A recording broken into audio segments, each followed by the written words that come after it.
Vlad el Empalador. Príncipe de Valaquia durante el siglo XV, la inusitada crueldad de que hizo gala durante el gobierno dio pie a su leyenda diabólica que pasó a la literatura de la mano de Bram Stoker. Stoker concibió una novela de terror relacionada con las leyendas centroeuropeas sobre vampiros y no muertos que ya habían servido de inspiración a otros autores decimonónicos como John Polidori, el médico y compañero de viajes de Lord Byron. Indagando en este tipo de historias, Stoker tuvo conocimiento de la existencia de un príncipe rumano llamado Vlad Drácula, que había vivido en el siglo XV y se había hecho célebre, entre otras cosas, por su gusto por lo sanguinario. La fortuna del sobrenombre de Drácula se debe en realidad a una confusión. Su padre, príncipe o voivoda Vlad II de Valaquia, había ingresado en 1428 en la Orden del Dragón, Drag en húngaro, de la mano del emperador Segismundo de Luxemburgo. Por ello, fue conocido en adelante como Vlad Drácul, mientras que a su hijo se le llamó Vlad Drácula, esto es, hijo de Drácul. Sin embargo, en la mitología rumana, la figura del dragón no existía y el término Drácul designaba al diablo, con lo que Vlad III pasó a ser en rumano el hijo del diablo.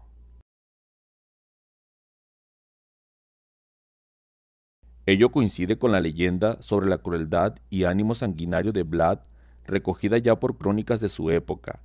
En ellas se le presentaba como un príncipe aficionado a la tortura y entusiasta de la muerte lenta, que solía cenar bebiendo la sangre de sus víctimas o mojando pan en ella.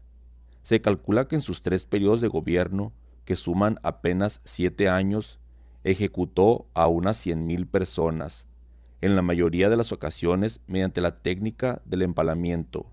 Por esta razón, se le conoce desde el siglo XVI como Vlad Tepes, esto es, Vlad el Empalador.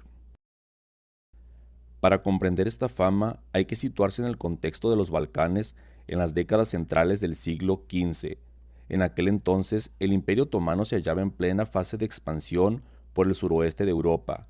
Grecia quedó sometida desde la década de 1360, Serbia desde 1389 y Bulgaria en 1396.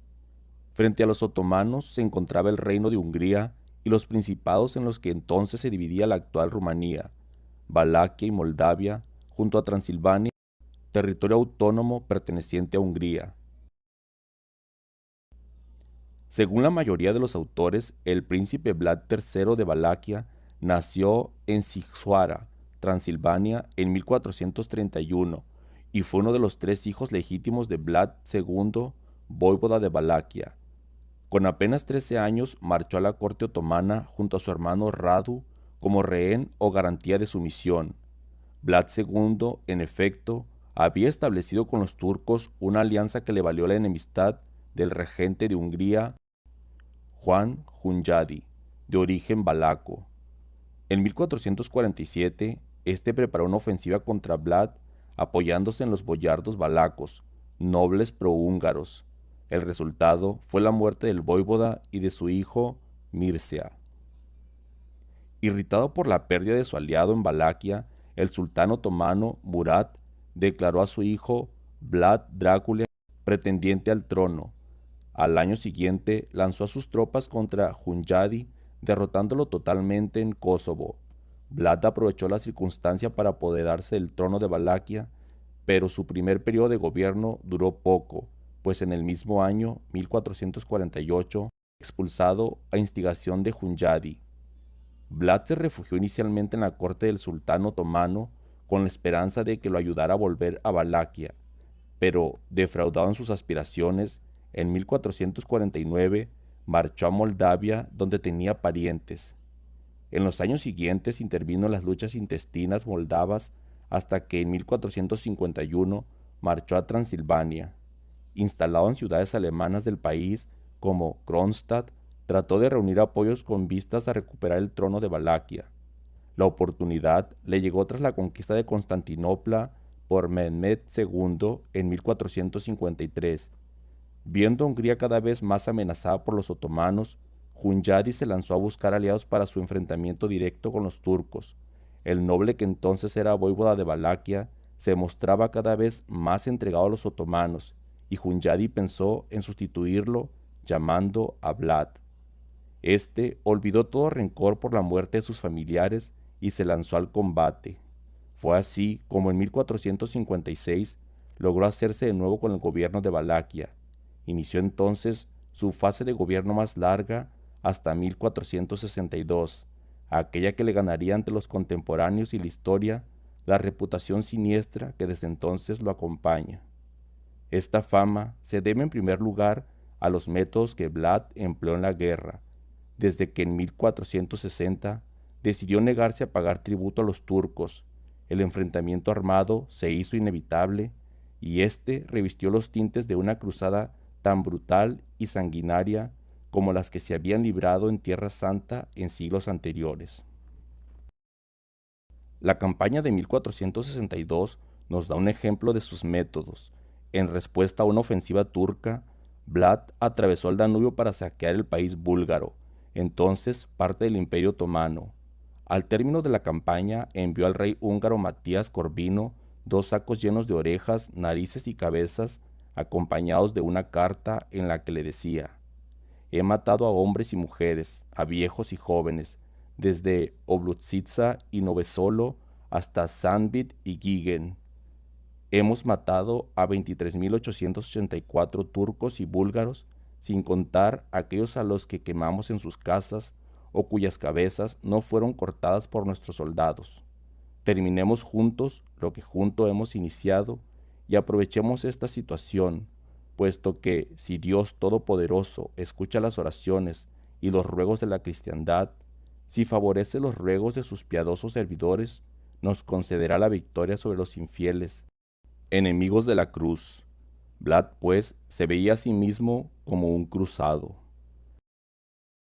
Al mismo tiempo, el voivoda aplicó las mismas tácticas violentas contra sus súbditos a fin de asegurar su autoridad.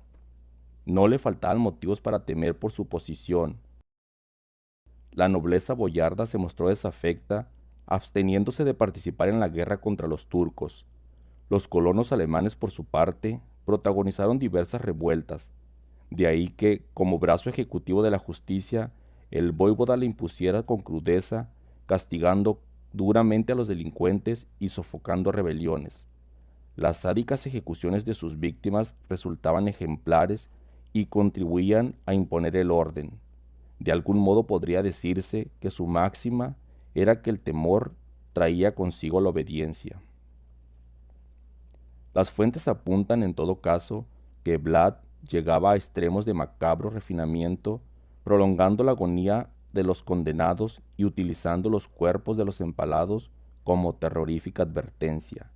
El ejemplo más conocido de su ensañamiento lo constituye el conocido como Bosque de los Empalados, lugar en el que se dice que Tepes hizo talar todos los árboles para empalar a más de 20.000 prisioneros. En 1462, Vlad fue derrotado por los turcos. Pasó 12 años prisionero en Hungría hasta que en 1476 recobró su utilidad como candidato al trono de Valaquia. Su tercera etapa como voivoda terminó al caer abatido en una emboscada turca. Su cabeza fue exhibida en Estambul y su cuerpo fue enterrado en el monasterio del lago Snagov. Vlad el Empalador. La cara oculta. Suscríbete.